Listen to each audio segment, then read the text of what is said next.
zaki miƙe kin gani in kuma zaki ga wani junction ya bu dama kin gani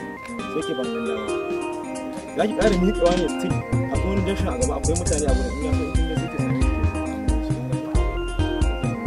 nagode kun fi tafi da birni kenan wallahi ta fiye yawa ta fiye girma wallahi da kuma yunwa ne ke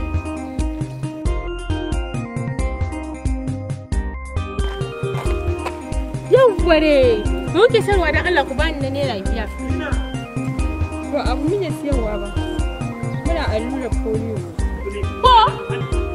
wato ko din ma har wani matsi yake da shi har da ma'aikata ke ba ka ko ba mu ma'aikatan allurar shan inna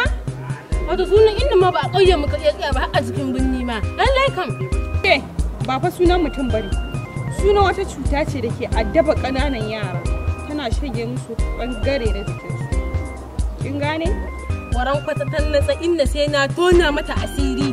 to yanzu ne shi za ku zo ƙauyen mu ke yanzu haka ma an turo wasu sansa na garin don shawo